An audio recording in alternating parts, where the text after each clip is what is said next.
Στο κεφάλαιο αυτό θα αναλύσουμε τους φυσικούς νόμους στους οποίους στηρίζεται η ύπαρξη της ζωής στον πλανήτη μας, δηλαδή τους φυσικούς νόμους χάρη στους οποίους υπάρχουν ζώντες οργανισμοί. Όλα τα στοιχεία στον πλανήτη βρίσκονται σε ουδέτερη ή δυναμική ή ενεργή δυναμική κατάσταση.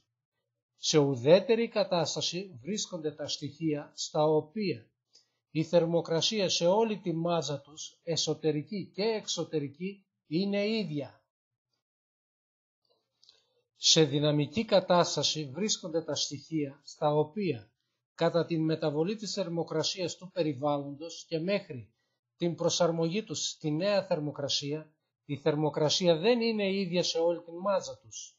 Η θερμοκρασία που έχουν στο εσωτερικό της μάζας τους είναι διαφορετική από τη θερμοκρασία που έχουν στην επιφάνειά τους ή η θερμοκρασία που έχουν σε ένα μέρος της μάζας τους είναι διαφορετική από τη θερμοκρασία που έχουν στην υπόλοιπη μάζα τους. Αποτέλεσμα αυτής της δυναμικής κατάστασης είναι οι ρογμές σε οικοδομές, εφόσον δεν έχουν προβλεφθεί οι ανάλογες ανοχές, σε γέφυρες για τους ίδιους λόγους, σε τείχους, σε περιφράξεις οικειών με τυχεία, σε βράχους κλπ. Πολλά. Σε ενεργή δυναμική κατάσταση βρίσκονται τα στοιχεία στα οποία η θερμοκρασία δεν είναι ίδια σε ολόκληρη τη μάζα τους και η διαφορά αυτή διατηρείται με την ύπαρξη εξωτερικής ή εσωτερικής πηγής συνεχούς παροχής ενέργειας. Αποτέλεσμα της ενεργούς δυναμικής κατάστασης είναι ο βρασμός, κατά τον οποίο τα νερά τρέχουν με μεγάλη ταχύτητα από κάτω προς τα πάνω, η ενεργοποίηση των ηφαιστείων όπου ρέει η διάπειρη λάβα, η ύπαρξη των θαλασσίων ρευμάτων όπου η θερμοκρασία στο βάθος της θάλασσας είναι διαφορετική από τη θερμοκρασία στην επιφάνειά της, οι κινήσεις των αερίων μαζών στην ατμόσφαιρα, η περιφορά της γης γύρω από τον ήλιο και το σπουδαιότερο όλων, η ύπαρξη ζωής στον πλανήτη, δηλαδή η ύπαρξη έμβιων οργανισμών, ζωικών ή φυτικών. Οι έμβιοι οργανισμοί υπάρχουν, δηλαδή ζουν, όσο έχουν τη δυνατότητα να διατηρούν την διαφορά της εσωτερικής από την εξωτερική τους θερμοκρασία. Όσο ο μηχανισμός τους παραγωγής ενέργειας λειτουργεί αποτελεσματικά και διατηρείται η διαφορά της εσωτερικής από την εξωτερική τους θερμοκρασία, υπάρχουν, δηλαδή ζουν.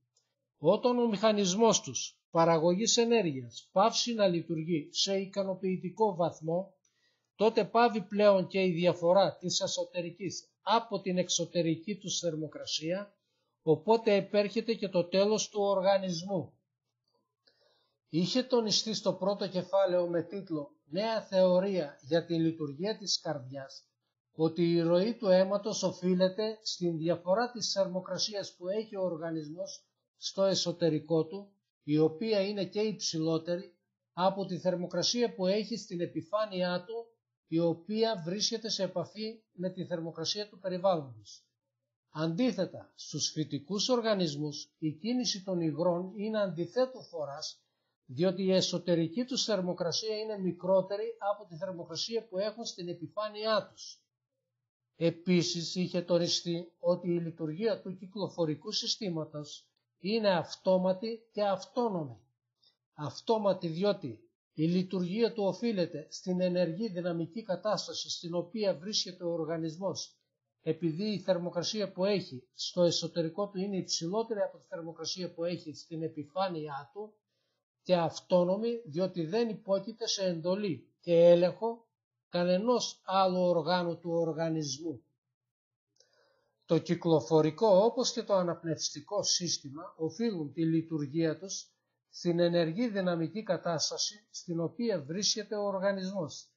Για να βρίσκεται όμως ο οργανισμός συνεχώς σε ενεργή δυναμική κατάσταση, για να βρίσκεται δηλαδή στην ζωή, χρειάζεται μια πηγή συνεχούς παραγωγής ενέργειας. Το βάρος αυτό έχει επομιστεί το πεπτικό σύστημα. Το πεπτικό σύστημα θα πρέπει να λειτουργεί σε ικανοποιητικό βαθμό προκειμένου ο οργανισμός να είναι σε θέση να εφοδιάζεται με ενέργεια την οποία διαθέτει και για να βρίσκεται σε ενεργή δυναμική κατάσταση και για τη λειτουργία των διαφόρων συστημάτων του, αλλά και για να εκτελεί διάφορες εργασίες. Ο οργανισμός οφείλει την ύπαρξή του στην ικανότητά του να παράγει ενέργεια. Η παραγωγή ενέργειας προκαλεί την ενεργή δυναμική του κατάσταση και για τον λόγο αυτό ζει.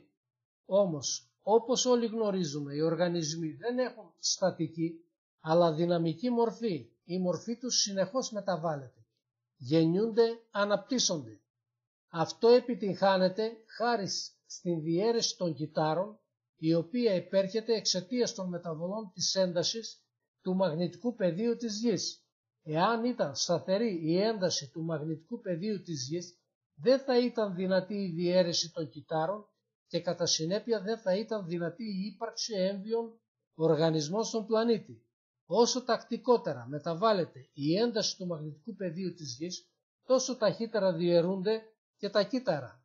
Ειδικότερα κατά τις συζυγίες, όταν οι μεταβολές της έντασης του μαγνητικού πεδίου της Γης είναι λιγότερες είναι και οι διαιρέσεις των κυττάρων, ενώ κατά τους τετραγωνισμούς, όπου οι μεταβολές της έντασης του μαγνητικού πεδίου της Γης είναι συχνότερες είναι και οι διαιρέσεις των κυττάρων. Για τον λόγο αυτό, η επιτυχημένη σπορά πραγματοποιείται σε συγκεκριμένες ημερομηνίες, όπου οι μεταβολές της έντασης του μαγνητικού πεδίου της Γης είναι συχνότερες και μεγαλύτερης έντασης. Οι συχνότερες και μεγαλύτερης έντασης μεταβολές του μαγνητικού πεδίου της Γης προκαλούν τις συχνότερες διαιρέσεις των κυττάρων, με αποτέλεσμα την ταχύτερη ανάπτυξη των φυτών. Η ύπαρξη κατά συνέπεια της ζωής στον πλανήτη μας στηρίζεται πρώτον στην ενεργή δυναμική κατάσταση των σωμάτων, η οποία προκαλεί την ροή του αίματος στους ζωικούς οργανισμούς και την ροή των υγρών στους φυτικούς οργανισμούς, και δεύτερον στις μεταβολές της έντασης του μαγνητικού πεδίου της Γης, γνωστές ως ατμοσφαιρική πίεση, οι οποίες προκαλούν την διαίρεση των κυττάρων.